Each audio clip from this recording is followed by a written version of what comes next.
Hello friends. तो आज हम बात करेंगे रिलेशन एंड फंक्शन। तो 13 डेज 13 चैप्टर्स का जो मैथ मिशन था उसमें हम बात करेंगे first chapter relation and function. तो चलिए वीडियो स्टार्ट करते हैं। Myself Shubham Rajwar, welcome to your YouTube channel start learning. तो चलिए वीडियो स्टार्ट करते हैं। तो फर्स्ट हमारा रिलेशन किसे कहते हैं, ठीक है। तो R is the subset of A cross B. A cross B का सबसेट। ए क्रॉस बी क्या है? A cross B is the Cartesian product of relation. मतलब कोई भी ए क्रॉस बी है वो कार्टेशियन प्रोडक्ट है। कार्टेशियन प्रोडक्ट मतलब A cross B, A comma B, A from A to B, और बी ए जो होगा बिलोंग करेगा ए से और बी बिलोंग करेगा बी से, ठीक है। अब रिलेशन में टाइप ऑफ रिलेशन के बारे में जान लेते हैं। तो यहाँ पे दो टाइप्स हैं। टाइप्स में रिलेशन में क्या आएगा? एम्पटी, नल और वायलिड, तीनों एक ही नाम है। एम्पटी भी आ सकता है, null. Relation R is the phi और एम्पटी ब्लैकेट दे देगा, ठीक है। इन्वर्सल रिलेशन में क्या होता है? R is equal to A cross B, मतलब ए क्रॉस बी मतलब कार्टेशियन प्रोडक्ट के इक्वल होगा रिलेशन, तो इन्वर्सल रिलेशन होगा। नेक्स्ट है इक्विवेलेंस रिलेशन। इक्विवेलेंस रिलेशन किसे कहते हैं? तो इक्विवेलेंस रिलेशन में तीन आते हैं। एक आता है reflexive relation. Reflexive relation for all A belongs to A comma A for all, ठीक है। A comma A belongs to all मतलब कि कोई इक्विवेलेंस रिलेशन तब होगा जब 1,1 बिलोंग करेगा उस रिलेशन में, ठीक है। उस रिलेशन में अगर 1,1 बिलोंग कर रहा है तो वो इक्विवेलेंस रिफ्लेक्सिव रिलेशन है, सॉरी। फिर अगर सिमेट्रिक रिलेशन कहते हैं symmetric relation if A comma B belongs to R. A comma B relation में बिलोंग कर रहा है तो बी कामा ए भी रिलेशन में बिलोंग करना चाहिए, तो हम उसे कहेंगे सिमेट्रिक रिलेशन। फिर आता है transitive relation. Transitive relation if A comma B belongs to R, B comma C belongs to R, then आपको ए कामा सी भी बिलोंग करना चाहिए आर में, मतलब रिलेशन में बिलोंग करना चाहिए। जैसे कि 1,2 बिलोंग कर दिया रिलेशन में, ठीक है। यहाँ समझाते हैं आपको। 1,2 बिलोंग किया रिलेशन में, तो 2,3 बिलोंग किया रिलेशन में, ठीक है। तो 1,3 या 3,1 भी बिलोंग करना चाहिए रिलेशन में, ठीक है। तब उसे हम कहेंगे ट्रांजिटिव रिलेशंस, ठीक है। यही है, ठीक है। हम नेक्स्ट बात करते हैं।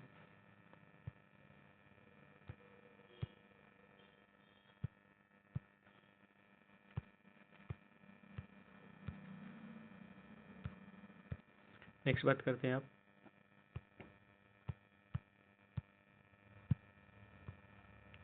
नेक्स्ट है चैंपियंस के लिए ये है, ठीक है। Number of relation from A to B is, number of relation पूछ देता है कभी कभी क्वेश्चन में कि रिलेशन पूछ देगा कि ए टू बी में कितने नंबर ऑफ रिलेशंस हैं। तो 2 के power n A into n B, मतलब कि number of A in number of element, मतलब number of element in A and number of element in B. तो उसका हम पावर करेंगे 2 के पावर में करेंगे, उन दोनों का मल्टीप्लिकेशन हो जाएगा। मतलब कि मान लीजिए ए में हमारा 3 दिया है, बी में हमारा यहाँ पे से ए में हमारा 3 दिया है, बी में हमारा 4 दिया है। तो नंबर ऑफ रिलेशन क्या होगा? तो एक 2 के पावर ए इंटू बी, मतलब 4 और 3 का मल्टीप्लाई करेंगे, 3 इंटू 4 कितना हो गया? 2 के पावर 12। तो ये हो गया नंबर ऑफ रिलेशन, ठीक। नेक्स्ट क्या है? Identity relation. आइडेंटिटी रिलेशन किसको कहते हैं? आइडेंटिटी रिलेशन में क्या आता है? Every element is related to itself only, मतलब कि आइडेंटिटी रिलेशन में जितने भी एलिमेंट होंगे सेट्स में या रिलेशन में जितने भी एलिमेंट होंगे वो इट सेल्फ रिलेट करेंगे। Identity relation is as well reflexive. Reflexive तो होगा but converse need not be true, मतलब कि आइडेंटिटी रिलेशन रिफ्लेक्सिव होगा, उसका कन्वर्स ट्रू नहीं होगा, क्योंकि आइडेंटिटी रिलेशन तो रिफ्लेक्सिव है पर रिफ्लेक्सिव रिलेशन आइडेंटिटी रिलेशन नहीं होगा।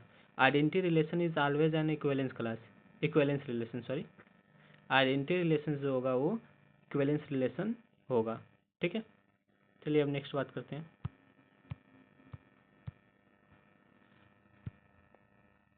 फंक्शन। फंक्शन जान लेते क्या होता है। फंक्शन में every element of set A have on and, ठीक है। फंक्शन में क्या होता है कि every element of set A has on one and only one image in set B, मतलब कि फंक्शन में जितने भी एलिमेंट सेट ए के होंगे उसके कोई ना कोई एक इमेज सेट बी में होगा। टाइप्स ऑफ फंक्शन में जान लेते क्या होता है। तो टाइप ऑफ फंक्शन आपके दो टाइप्स के होते हैं, देख लीजिए कुछ इस तरह का होता है। 1 function, injective function, 1 function, subjective function, ठीक है। 1 फंक्शन में क्या होता है कि each element of set A have unique image in set B, सभी एलिमेंट ए के कोई ना कोई एक यूनिक इमेज देंगे बी में, ठीक है। जैसे 1 का 4 हुआ, 2 का 5 हुआ, 3 का 6 हुआ, तो एक एलिमेंट एक्स्ट्रा होगा तो उससे कोई दिक्कत नहीं है। ए के सारे एलिमेंट के एक यूनिक इमेज बी में मिलना चाहिए, ठीक है। अब ऑन टू का फंक्शन क्या होता है, onto function each element of B, मतलब कि सारे बी के, each element of B have pre image यहाँ पे pre image in set A में, मतलब कि ए के सारे एलिमेंट बी के सारे एलिमेंट के कोई ना कोई एक प्री इमेज होना चाहिए ए में, ठीक है। तो देख लीजिए यहाँ पे इसका प्री इमेज है, 2 का भी है और 3 का भी है, 4 का भी है, ठीक है, सभी का प्री इमेज है। अब बाइजेक्टिव फंक्शन किसे कहते हैं, बाइजेक्टिव फंक्शन जिसमें both one one and onto function आए उसे हम बाइजेक्टिव फंक्शन कहते हैं।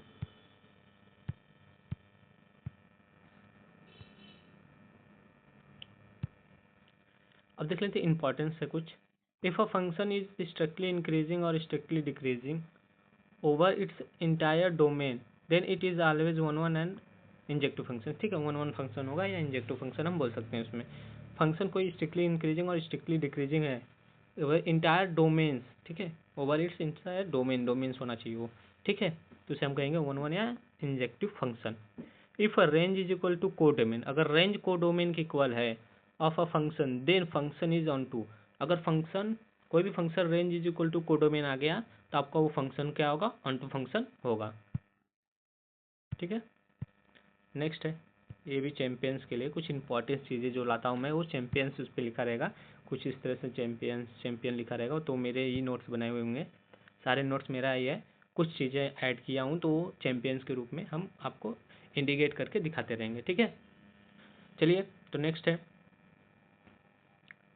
Late F A to B where N of A is equal to M and N of B is equal to N, ठीक है। तो total number of function, तो कभी कभी फंक्शन भी पूछ देता है कि टोटल नंबर ऑफ फंक्शन कितना होगा, तो एन के पावर एम, एन के पावर एम मतलब कि जो पहले आएगा वो ऊपर जाएगा, ठीक है, जो पहले आएगा वो ऊपर जाएगा। जैसे कि ए इज इक्वल टू कितना दिया है, एम दिया है, और बी इज इक्वल टू कितना दिया है, एन दिया है, तो पहले कौन आया, एन ऐसे एन, ठीक है, पहले कौन आया, एम आया, एम क्या होगा, ऊपर जाएगा, एन के पावर एम, ठीक है।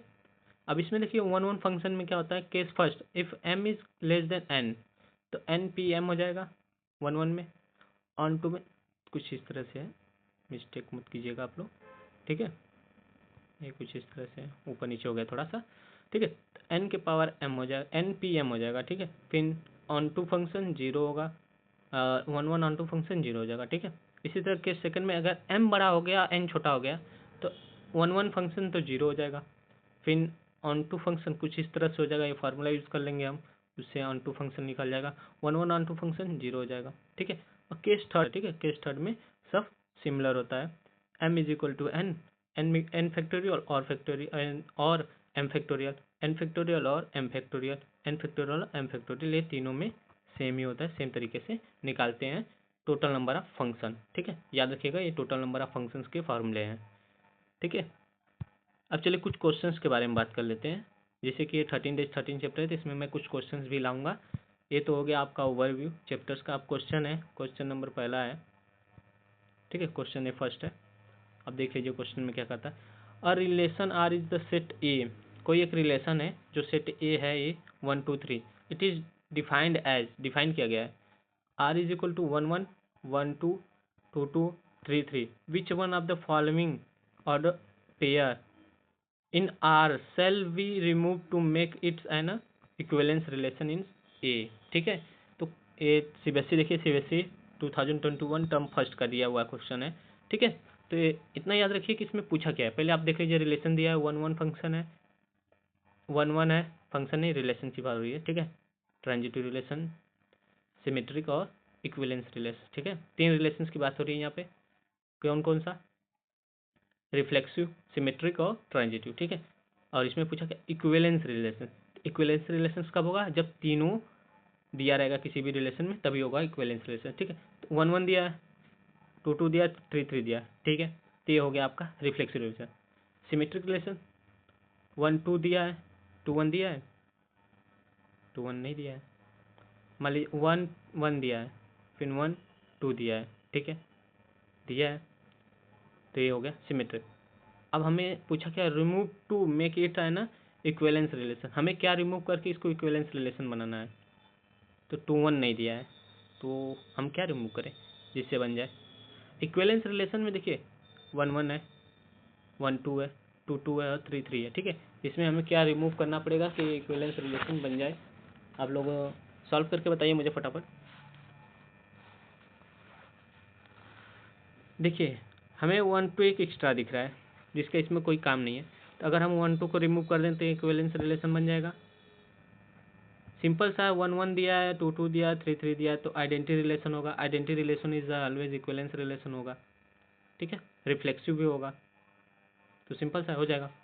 तो हम 1 2 को रिमूव करेंगे तो हमारा आंसर आ जाएगा। ठीक है, हम नेक्स्ट क्वेश्चन पे चलते हैं।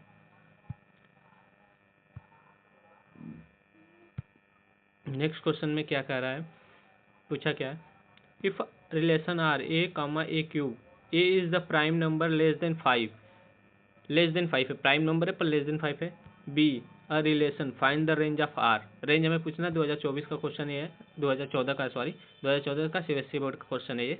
ठीक है, तो रिलेशन हमारा बनेगा क्या, 2,8 3,27, लेस देन 5, 2 और 3 प्राइम नंबर, उससे ऊपर 5 ही तो है, 5 लेस देन पूछा है। ठीक है, तो हो गया, हमने ए की जगह 2 रखा और ए क्यूब की जगह हमने 8 रखा, क्योंकि 2 का क्यूब 8 आएगा।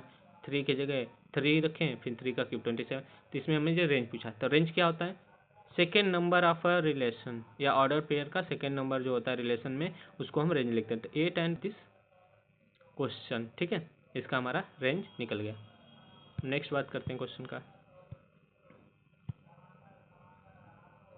सेकेंड क्वेश्चन में क्या है, इसमें क्या पूछा है हमसे, the domain of the function F of x is equal to root cos X. Root cos X का मुझे डोमेन पूछा है, तो इसको कैसे सॉल्व करेंगे, रूट कॉस एक्स का डोमेन पूछा है, तो इसको सॉल्व करने का बहुत ही इजी तरीका है। क्वेश्चन नंबर 3 है, तो कॉस एक्स दिया है, तो हमें पता होना चाहिए कि इसको कैसे सॉल्व करें। ठीक है, तो हम इसको अगर ग्राफ बना के सॉल्व करें तो क्या होगा, सॉल्व हो जाएगा। अगर ग्राफ बना के सॉल्व करेंगे तो ग्राफ बना के, तो चलिए ग्राफ बना के सॉल्व करते हैं। तो कॉस अल्फा कॉस एक्स ले लीजिए, cos X is greater than equal to 0 होना चाहिए। ठीक है, तो कुछ तरह इसका ग्राफ बनाएगा, इसका क्या पूछा, डोमेन का। ठीक है, तो कुछ इस तरह से ग्राफ बनेगा उसका। ये हो गया pi by 2, sorry pi by 2 पाई, ये यहाँ पे हो गया 3 पाई बाई 2 और ये हो गया 2 पाई। ठीक है, कुछ इसी तरह से ग्राफ बनेगा। तो इसको सॉल्व करेंगे तो हमारे एक तो मिलेगा पाई बाई 2, ठीक है, एक मिलेगा 3 पाई, और जो बीच में बचे हैं तो एक मिलेगा 2 पाई, एक मिल जाएगा 0। ठीक है, यहाँ पे 0 मिलेगा। ठीक है, तो हमारा ये कुछ ऑप्शन डी हो जाएगा, 0 कामा पाई बाई 2 फर्स्ट हुआ, फिर 3 पाई बाई 2 2 कामा 2 पाई, ये हमारा डोमेन आ जाएगा। ठीक है, चलिए नेक्स्ट क्वेश्चन पे बात करते हैं। आप नेक्स्ट क्वेश्चन है, बहुत ईजी क्वेश्चन ये भी है, चलिए सॉल्व करते हैं। नेक्स्ट क्वेश्चन देख लीजिए, क्वेश्चन आप लोग, क्वेश्चन में क्या पूछ रहा है इसका देख लीजिए आप लोग। पूछा क्या, let f R to R, मतलब कि हमें कोई एक फंक्शन दिया है R to R, be defined by f of x is equal to x का square plus 1, x square plus 1, then pre image in 17 R plus minus 4, pre image दिया है जो 17 है। ठीक है, तो हम इसको कैसे सॉल्व करेंगे, तो चलिए पहले सॉल्व करके फिर एक क्वेश्चन और नीचे देख लीजिए। A function F A to B is 1 1 if distinct element of A have distinct image in set B, set A में डिस्टिंक्ट एलिमेंट है सेट बी में। ठीक है, इसको सॉल्व करते हैं। तो इसको सॉल्व करने के लिए हमें क्या करना पड़ेगा, चलिए मैं आपको पेज में खुला दिखाता हूँ। ठीक है, तो वाई इज इक्वल टू हमारा क्या दिया है, एक्स स्क्वायर प्लस 1, वाई की value 17 is equal to X square plus 1, कुछ इस तरह से आएगा। ठीक है, 17 तो मान लीजिए 16, तो मतलब हमारा लगभग सही है कुछ तरीके से। ठीक है, चलिए तो मैं आपको बताता हूँ कौन सा ऑप्शन सही होगा।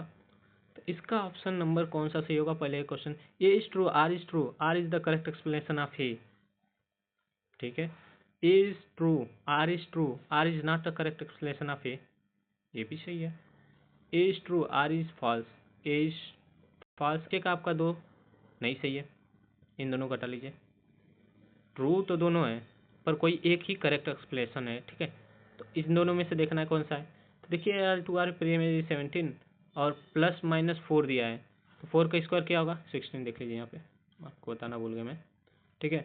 y is equal to X square plus 1 लिए थे, और यहाँ पे देखिए y की वैल्यू 17 दिया था, एक्स स्क्वायर की जगह हमने 4 लिया प्लस में, 4 का स्क्वायर प्लस 1 कितना है 17 आ गया, सही है। अगर हमने माइनस भी लिया ये 70, अगर हमने माइनस लिया तब भी 17 ही आएगा, तो ये सही है हद तक, ठीक है। तो हमारा option B, A is the true, R is true but R is not the correct explanation of A is the correct explanation of A is the correct explanation of R, पर R is not the correct explanation of A, ठीक है। Next question देखिए, ये question अच्छा है थोड़ा, बहुत ही अच्छा क्वेश्चन है, ठीक है। If a is equal to r minus 3 and b is equal to r minus 1, consider the function f to a to b is defined by f of x is equal to x minus 2 or x minus 3 for all x belongs to a, then so that f is 1 1 and on 2 1 1 और on 2 हमें show करना है। First हम 1 1 solve करेंगे। तो f of x दिया हमारा, क्या दिया है x माइनस 2 और x माइनस 3। तो 1 1 फंक्शन क्या होता है, तो F of x1 is equal to F of x2 होना चाहिए, ठीक है। हमने क्या किया, इसको एफ ऑफ 1 मान लिया, फिर इसी का दूसरा हमने एफ ऑफ x2 मान लिया, ठीक है। तो हमने उन दोनों को x1 माइनस x2 कर दिया, चलिए मान लिया x minus 2 and x minus 3 कर दिए, x2 minus x minus x2 minus 2 x2 minus 3 कर दिए। इन लोग का मैंने क्रॉस मल्टीप्लिकेशन कर दिया। क्लास मल्टीप्लिकेशन क्या था मेरा, आया x1 x2 आया, minus 3x1 minus 2x2 plus 6 आ गया, ठीक है। क्रॉस मल्टीप्लिकेशन किया हूँ ध्यान से, ठीक है। उसके बाद क्या हूँ x1 x2 minus 2x1 minus 3x2 plus 6 arrange कर दिए।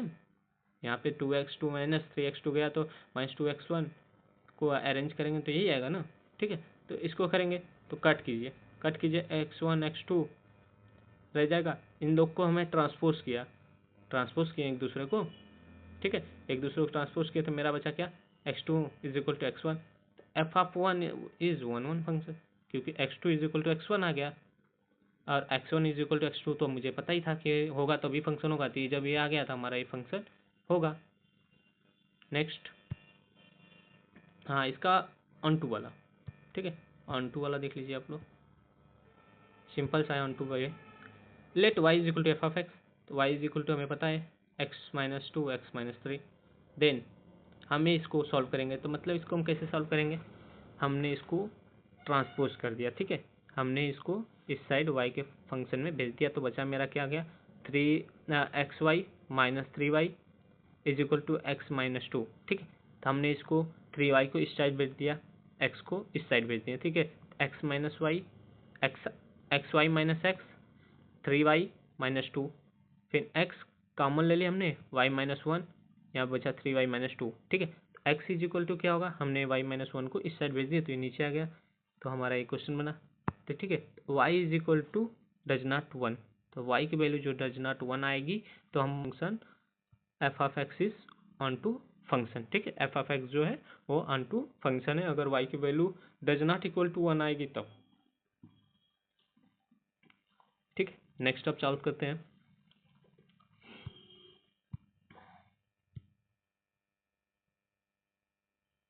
ठीक है, नेक्स्ट क्वेश्चन, और ये लास्ट क्वेश्चन है आपका, ठीक है। तो इसको अब कैसे सॉल्व करेंगे, इसको सॉल्व करने के लिए कुछ ज़्यादा जरूरी चीज़ें नहीं है, बहुत ही ईजी क्वेश्चन है, ठीक है। If a greatest integer function, क्या है ग्रेटेस्ट इंटीजर फंक्शन है, ठीक है। तो एमसीक्यू का क्वेश्चन है ना, हाँ ग्रेटेस्ट इंटीजर फंक्शन है, बहुत ही सिंपल है, ठीक है। इसके बाद ये ठीक है, ठीक है, ठीक ठीक, नेक्स्ट पॉइंट जल्दी जा जाए, ठीक ये, हाँ ठीक है। Let be a greatest integer function and g can be a absolute value function. Find the value of f of g minus 3/2 plus f of g 4/3, ठीक है। सिंपल सा है, एफ ऑफ कितना दिया है, एफ ऑफ माइनस 3/2 दिया है, F of x और जी ऑफ एक्स दिया है, F of 3/2 is equal to 1 ले लेंगे और F of 4/3 is equal to 1, solve हो जाएगा, इसकी वैल्यू आएगी 1, तो देख लीजिए आपको सॉल्व कैसे करना है। F of G -3/2 is equal to F of -3/2। ठीक, F of 3/2 is equal to 1 आया। ठीक है, तो इसको आप नेक्स्ट पे जी ऑफ एफ 4/3, यहाँ पे नहीं रहेगा, एक मिनट 4/3, एफ ऑफ 4/3 एक्स क्या आया था, 1 आया था, F of 1 is equal to 1, ये सब एफ ऑफ 1 हो गया तो इज इक्वल टू 1 ही आएगा ना। तो option number A is correct. हट जाओ, A is correct, option A correct है। ठीक है, नेक्स्ट क्वेश्चन, बहुत ही अच्छा क्वेश्चन ये है, ये पेपर में आता भी है, बहुत ही ज़्यादा पूछा जाता है क्वेश्चन।